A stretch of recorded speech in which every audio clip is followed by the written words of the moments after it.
Hello everyone, myself Govind Swami BK, Assistant Professor, Department of Economics, Government Postgrad College, Shankaranarayana, Udupi District. So in this class we have discussed 41 session of first semester of first BBA, Principles of Economics.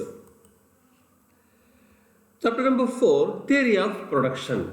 So in this class we have discussed mobility of the labor, efficiency of labor, what are the factors influencing mobility of labor and efficiency of labor. What are the learning objectives? So what are the learning objectives of this chapter? In previous classes also we have discussed what are the main learning objectives of this chapter. So the students will be able to explain what are the main factors of production, what is land, labor, capital, organizations. So these are the learning objectives of this chapter. Session outcomes. So what are the session outcomes of this chapter? So students, after hearing this class, students will be able to explain the importance of mobility of labor. Students will be able to explain the meaning of mobility of labor, and students will be able to explain the efficiency of labor. So in previous class we have discussed the meaning of division of labor, advantages of division of labor and disadvantages of division of labor. So in this class we have discussed what is mobility of labor. Shramada chalane endareenu. So in recent days the mobility of labor is very common due to profession, due to education, due to health facilities and due to recreation and many reasons. The laborers are move from one place to another. Therefore, mobility of labor means the capacity and ability of labor to move from one place to another, or from one occupation to another, or from one job to another, or from one industry to another. So ಶ್ರಮದ ಚಲನೆ ಅಂತ ಹೇಳಿದರೆ ಶ್ರಮದ ಶಕ್ತಿಯು ಉದ್ಯೋಗದ ಉದ್ದೇಶಕ್ಕಾಗಿ ಒಂದು ಸ್ಥಳದಿಂದ ಮತ್ತೊಂದು ಸ್ಥಳಕ್ಕೆ ವಲಸೆ ಹೋಗುವುದು ಅಥವಾ ಒಂದು ಉದ್ಯೋಗದಿಂದ ಮತ್ತೊಂದು ಉದ್ಯೋಗಕ್ಕೆ ವಲಸೆ ಹೋಗ್ತಕ್ಕಂಥದ್ದು ಅಥವಾ move from one industry to another industry. So it is called as mobility of labour. So what are the main types of mobility of labour? ಶ್ರಮದ ಚಲನೆಯ ವಿಧಗಳು. So there are different types of mobility of labor, but as of our syllabus convenient, so we have categorized three types of mobility of labor. First point, geographical mobility, ಭೌಗೋಳಿಕವಾಗಿರ್ತಕ್ಕಂಥ ಒಂದು ಚಲನೆ ಅಂತೇಳಿ. So geographical mobility refer when a worker moves from one place to another within a country or from one country to another, it is called as geographical mobility of labor. ಅಂದರೆ ಶ್ರಮಿಕರು ಒಂದು ಭೌಗೋಳಿಕ ಪ್ರದೇಶದಿಂದ ಮತ್ತೊಂದು ಭೌಗೋಳಿಕ ಪ್ರದೇಶಕ್ಕೆ ವಲಸೆ ಹೋಗುವುದನ್ನು ನಾವು ಜಿಯೋಗ್ರಫಿಕಲ್ ಮೊಬಿಲಿಟಿ ಅಂತೇಳಿ ಕರಿತೇವೆ. So this is geographical mobility. Second point, occupational mobility, ಔದ್ಯೋಗಿಕವಾಗಿರ್ತಕ್ಕಂತಹ ಚಲನೆ.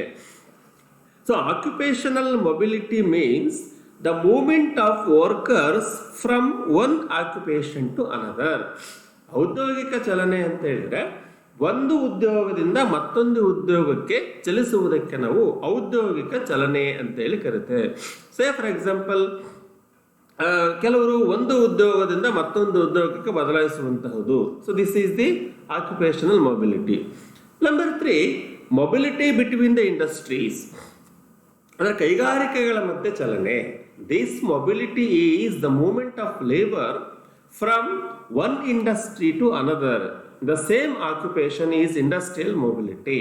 ಅಂದರೆ ಒಂದು ನಿರ್ದಿಷ್ಟವಾಗಿರತಕ್ಕಂಥ ಒಂದು ಕೈಗಾರಿಕೆ ಒಳಗಡೆ ಒಂದು ಉದ್ಯೋಗದಿಂದ ಮತ್ತೊಂದು ಉದ್ಯೋಗಕ್ಕೆ ಚಲಿಸುವುದನ್ನು, ವಲಸೆ ಹೋಗುವುದನ್ನು ನಾವು ಔದ್ಯೋಗಿಕವಾಗಿರ್ತಕ್ಕಂತಹ ಚಲನೆ ಅಂತ ಹೇಳಿ ಕರೀತೇವೆ. Just for example, a fitter leaving a steel mill and joining an automobile factory. ಈಗ ಅನೇಕ ಹೆಚ್ಚು ಕೌಶಲ್ಯವನ್ನು ಇರ್ತಕ್ಕಂಥವರು ಒಂದು ಕೈಗಾರಿಕೆಯಿಂದ ಮತ್ತೊಂದು ಕೈಗಾರಿಕೆಗೆ ವಲಸೆ ಹೋಗುವುದನ್ನು ನಾವು ಏನು ಮೊಬಿಲಿಟಿ ಬಿಟ್ವೀನ್ ದಿ ಇಂಡಸ್ಟ್ರೀಸ್ ಅಂತ ಹೇಳಿ ಕರಿತೀವಿ. And what are the factors determining mobility of labour? ಶ್ರಮದ ಚಲನೆಯನ್ನು ನಿರ್ಧರಿಸ್ತಕ್ಕಂತಹ ಅಂಶಗಳು ಯಾವುವು? ಸೊ ಯಾರು ಹೆಚ್ಚು ಚಲನಾ ಮನೋಭಾವನೆಯನ್ನು ಹೊಂದಿರುತ್ತಾರೆ? ಸೊ ಯಾವ ಅಂಶಗಳು ನಿರ್ಧರಿಸ್ತಕ್ಕಂಥದ್ದು ಯಾವ ಅಂತೇಳಿ.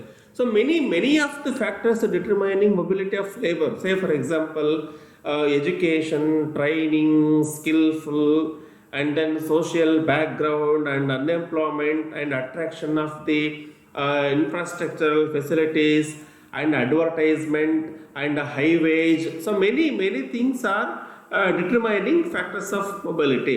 So here we are discussing an important factors determining mobility of labor. Number one, education and training. First and foremost important factor to determining mobility of labor is education and training. ಶಿಕ್ಷಣ ಮತ್ತು ತರಬೇತಿ. It means the mobility of labor depends on the extent to which labor is educated and trained. So ಯಾರು ಹೆಚ್ಚು ತರಬೇತಿ ಉಳ್ಳವರಾಗಿರುತ್ತಾರೆ ಮತ್ತು highly educated ಆಗಿರುತ್ತಾರೆ, that peoples are great chances to move from one place to another. The more a person is educated and skilled, the greater are his chances of moving from one occupation or from one place to another.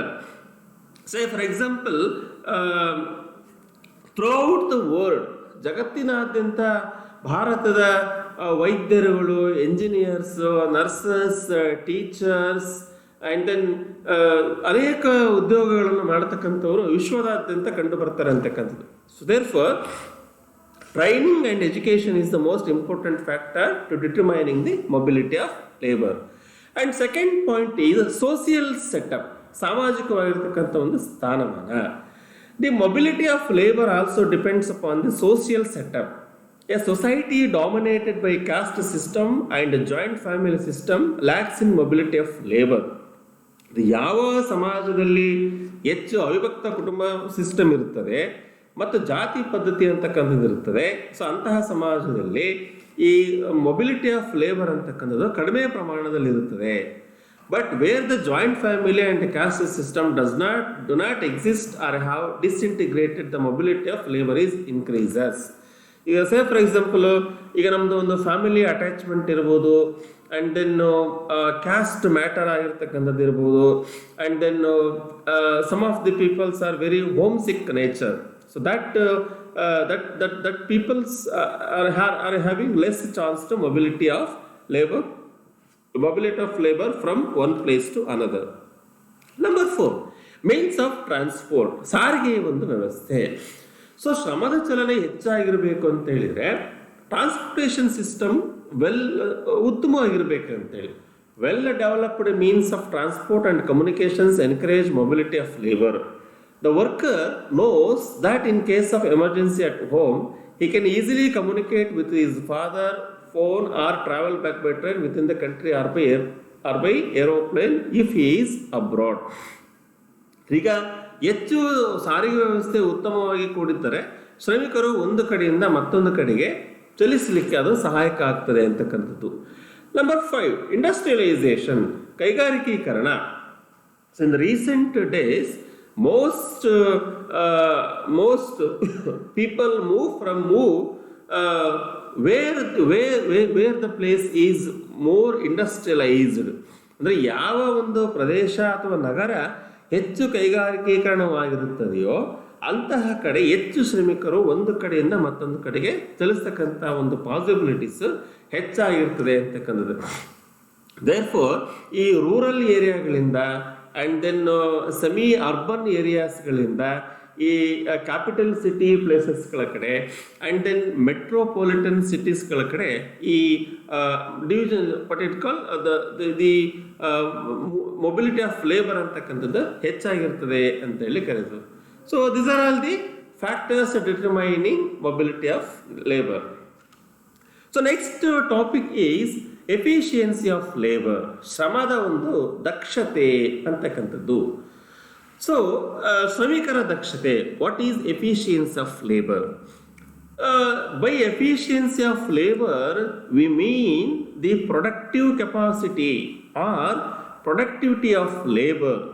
ಅಂದರೆ ಶ್ರಮದ ದಕ್ಷತೆ ಅಂತೇಳಿದ್ರೆ ಒಬ್ಬ ಶ್ರಮಿಕನ ಉತ್ಪಾದಕತೆಯ ಸಾಮರ್ಥ್ಯಕ್ಕೆ ನಾವು ಶ್ರಮದ ದಕ್ಷತೆ ಅಂತೇಳಿ ಕರಿತೀವಿ. Here V talk about not for the quantity of labour but the quality of labour. The important factor is the quality of labor. The productive capacity of the labor force of a country depends not only the quantity of labor but the available of the quality labor. So therefore the qualitative aspect of labor is emphasized in the discussion of efficiency of labor. ಅಂದರೆ ಒಂದು ದಿನಕ್ಕಾಗಿ ಇರ್ಬೋದು, ಅಥವಾ per day, ಅಥವಾ per hour, ಅಥವಾ per month. So what is the productive capacity of labor? So this is the efficiency of labor. So what is efficiency of labor? So in the definition of efficiency of labor, J.K. Mehta defined by efficiency of labor is meant the ability of labor by virtue of which it is productive. So by efficiency labor, it means the ability of labor, ಅವರ ಒಂದು ಉತ್ಪಾದಕತೆಯ ಸಾಮರ್ಥ್ಯ, ಉತ್ಪಾದಕತೆಯ ದಕ್ಷತೆಯನ್ನು ನಾವು ಶ್ರಮದ ದಕ್ಷತೆ ಅಂತೇಳಿ ಕರಿತೀವಿ. Doctor Saxena defines by efficiency of labour we mean the amount of work which A labourer can do with in a given time. So Saxena ಪ್ರಕಾರವಾಗಿ ಒಂದು ನಿಗದಿತವಾಗಿರ್ತಕ್ಕಂತಹ ಸಮಯದಲ್ಲಿ ಶ್ರಮಿಕನೊಬ್ಬನ ಉತ್ಪಾದಕತೆಯ ಸಾಮರ್ಥ್ಯ ಎಷ್ಟಿದೆ ಅನ್ನುವುದನ್ನೇ ನಾವು ಎಫಿಷಿಯನ್ಸಿ ಆಫ್ ಲೇಬರ್ ಅಂತೇಳಿ ಕರಿತೀವಿ. C the determining the efficiency of labour. So how we determine the labourer is efficient or not? First of all, the quantity or amount of a product is produced by a worker. ಅಂದರೆ ಒಬ್ಬ ಪ್ರತಿ ಕೆಲಸಗಾರನಿಂದ ಎಷ್ಟು ಪ್ರಮಾಣದ ಉತ್ಪಾದನೆ ಆಗಿದೆ ಎನ್ನುವುದರ ಆಧಾರದ ಮೇಲೆ ನಾವು ಶ್ರಮದ ದಕ್ಷತೆಯನ್ನು ಅಳಿತೇವೆ. And second thing, the quality of the product produced by a worker. Not only the amount or quantity of a product by a worker, but also the quality of the product produced by a worker. ಒಬ್ಬ ಶ್ರಮಿಕನಿಂದ ಯಾವ ಪ್ರಮಾಣದ ಗುಣಾತ್ಮಕವಾಗಿರ್ತಕ್ಕಂಥ ವಸ್ತು ಉತ್ಪಾದನೆ ಆಗಿದೆ ಎನ್ನುವುದರ ಮೇಲೂ ಸಹ ನಾವು ಶ್ರಮದ ದಕ್ಷತೆಯನ್ನು ಅಳಿತೇವೆ. And number 3, the time spent by a worker in producing that product. ಒಂದು ವಸ್ತುವಿನ ಉತ್ಪಾದನೆಯಲ್ಲಿ ಶ್ರಮಿಕನು ಎಷ್ಟು ಅವಧಿಯವರೆಗೆ ಅವನು ಟೈಮನ್ನು ಸ್ಪೆಂಡ್ ಮಾಡ್ತಾ ಇದ್ದಾನೆ. So that is the important the efficiency of labour. So ಇಲ್ಲಿ ಒಂದು ಟೈಮ್ ಮ್ಯಾನೇಜ್ಮೆಂಟ್ ಅಂತಕ್ಕಂಥದ್ದು, ಹಾನೆಸ್ಟಿ ಅಂತಕ್ಕಂಥದ್ದು, ಪಂಕ್ಚುಯಾಲಿಟಿ ಅಂತಕ್ಕಂಥದ್ದು, ಕಮಿಟ್ಮೆಂಟ್ ಅಂತಕ್ಕಂಥದ್ದು, ಕ್ವಾಲಿಟಿ ಅನ್ನುವುದು. So these are all the matter when we talk about or when we discuss about the efficiency of labour. ಶ್ರಮಿಕರ ದಕ್ಷತೆ ಅಂತಕ್ಕಂಥದ್ದು ಈ ಎಲ್ಲ ಅಂಶಗಳ ಮೇಲೆ ಅವಲಂಬನೆ ಆಗಿರುತ್ತದೆ. So what are the factors influencing the efficiency of labour? ಶ್ರಮದ ದಕ್ಷತೆಯನ್ನು ನಿರ್ಧರಿಸತಕ್ಕಂತಹ ಅಂಶಗಳು ಯಾವುವು ಅಂತೇಳಿ. So many factors are influencing or determining the efficiency of labour. Here we are listing some of the factors are influencing the efficiency of labour. So here we listed 2 important factors are influencing the efficiency of labor. One is the general factors and second thing is the specific factors. In general factors, racial characteristics, climate conditions are influencing the efficiency of labor. ಸಾಮಾನ್ಯ ಅಂಶಗಳಲ್ಲಿ ಈ racial characteristics ಮತ್ತು climate conditions ಅಂತೇಳಿ ಶ್ರಮಿಕನೊಬ್ಬನ ದಕ್ಷತೆ ಹೇಗೆ ಅವಲಂಬನೆ ಆಗಿರ್ತದೆ ಅಂತ ಹೇಳಿದರೆ, ಅಥವಾ ಹೇಗೆ ಅದು ಇನ್ಫ್ಲುಯೆನ್ಸ್ ಆಗ್ತದೆ ಅಂತ, sometimes racial characteristics also influencing the efficiency of labor. And second thing is the climate conditions. ನಮ್ಮಲ್ಲಿ ಒಂದು ಸಮಶೀತೋಷ್ಣವಾಗಿರ್ತಕ್ಕಂಥ ಒಂದು ಹವಾಗುಣ ಇದ್ದಲ್ಲಿ ಶ್ರಮಿಕನ ದಕ್ಷತೆ, ಉತ್ಪಾದನಾ ದಕ್ಷತೆ ಅಂತಕ್ಕಂಥದ್ದು ಸಹ ಹೆಚ್ಚಾಗಿರ್ತದೆ. So climate conditions also an important factor to influencing the efficiency of labour. Specific factors. So what are the specific factors are influencing the efficiency of labor? There are different different specific factors are influencing the efficiency of labor. See, general and technical education, personal qualities and character, experience in the machinery and equipment, factory environment, duration of work, proper and prompt wages, efficiency of employer, and social and political conditions. So these are all the factors influencing the efficiency of labor. ಶ್ರಮಿಕನ ಉತ್ಪಾದಕತೆ ಹೆಚ್ಚಾಗಿರ್ಬೇಕು ಅಂತ ಹೇಳಿದ್ರೆ ಅವರ ಕೆಲಸದ ಅವಧಿ ಇರಬಹುದು, ಕೂಲಿಯ ದರ ಇರಬಹುದು, ಅಥವಾ ಸ್ಯಾಲರಿ ದರ ಇರಬಹುದು. ಆ್ಯಂಡ್ ದೆನ್ ಶ್ರಮಿಕನ ದಕ್ಷತೆ ಹೇಗಿದೆ ಅಂತಕ್ಕಂಥದ್ದು, ಸೋಷಿಯಲ್ ಸೆಕ್ಯೂರಿಟಿ ಮೆಜರ್ಸ್ ಅಂತ ಹೇಳಿ ಕರಿತೇವೆ, experiences of the employer, and personal qualities and characteristics of the labourer, and general and technical education. So the education level, technical level, and then skill. So these are all the factors which are influencing the efficiency of labor.